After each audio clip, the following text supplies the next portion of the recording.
ان شاء الله اليوم راح نقوم بعمليه ان شاء الله تعالى نوعين، راح ندك ان شاء الله تعالى كلاب بشار ان شاء الله تعالى بموقعهم العسكري باذن الله عز وجل. نحن موقعنا هون ان شاء الله تعالى، هذا الموقع نحن مرابطين فيه مجموعه المجاهدين في سبيل الله باذن الله عز وجل. ان شاء الله. هون في موقع الاعلاف. نعم. مطاحن الاعلاف، هون هن قاعدين كلاب الاسد ان شاء الله تعالى. هذا الطريق الاوتوستراد النظامي، طريق حلب اللاذقي. نعم. هون موقع الشبيبي. نعم. معسكر الشبيبي. في دبابات، هذا هون مكان محل ما قاعدين هن الكلاب. هون في دبابات ان شاء الله تعالى. هون في دبابات، نحن راح نقوم ان شاء الله تعالى بتدمير ان شاء الله تعالى دبابي اليوم باذن الله عز وجل. ان شاء الله. هون في غرفه للضباط موجوده. نعم. فيها متاريس والضباط قاعدين فيها. فهمت علي كيف؟ هون في مداجن، نحن هاي مداجن تحت سيطرة المجاهدين. المسافة من هون لهون 300 متر بين المداجن المجاهدين ومكان معمل الاعلاف في 300 متر. بين المداجن والشبيبة في 170 متر تقريبا او 180 متر. فالمجموعة الأولى مجموعة عقاب. اللي تتضمن قاذف RPG مع قناصة مع بندقية ان شاء الله. عقاب واحد اللي هو ال 14. جزاك الله خير. هاي المجموعة راح نقوم بتدمير الدبابة بإذن الله عز وجل. ان شاء الله. مجموعة عقاب رقم 1 الأخ أبو جهاد إن شاء الله تعالى راح يتسلل إن شاء الله تعالى من هاي الجهة إن شاء الله، راح يكون معه قناصة قاذف بندقية. راح يقوم إن شاء الله تعالى بضربة هذا عقاب رقم 1، راح يقوم بضرب بناء إن شاء الله تعالى الضباط، القاعد فيه الضباط إن شاء الله تعالى.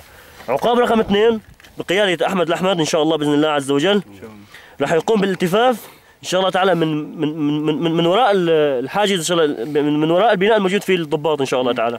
راح يقعد هون، هذا عقاب رقم 2 راح يقعد هون، راح يستخدم قذيفة أفراد إن شاء الله تعالى. راح ياخذ معه قذيفتين، قذيفة أفراد وقذيفة عادية إن شاء الله.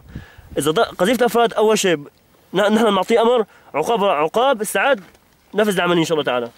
إذا قذيفة أفراد طلعت معه طلعت، ما طلعت بينسحب إن شاء الله تعالى، ينسحب تكتيكي.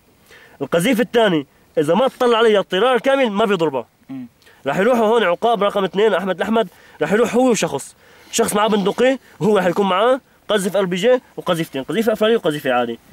عقاب رقم 1 هاي العملية إن شاء الله تعالى عاطقة عليك بإذن الله عز وجل. إن شاء الله. راح تاخذ معك قذيفتين، قذيفة أفراد إن شاء الله تعالى وقذيفة عادية إن شاء الله بإذن الله عز وجل.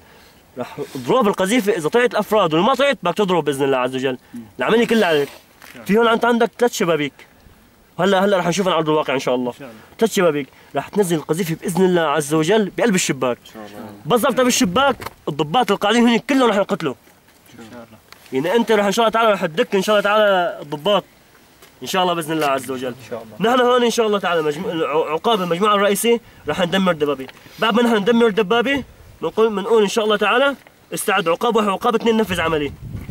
عقاب ان شاء الله تعالى سائق البيك اب بس قلنا له تغطي، بعد ما نحن نفجر وانت تفجر وتعمل عمليه تفجير ان شاء الله تعالى، بصير بغطي بالرشاش 14.5، تنسحبوا من هون انتم ان شاء الله تعالى وانتم بتنسحبوا من هون.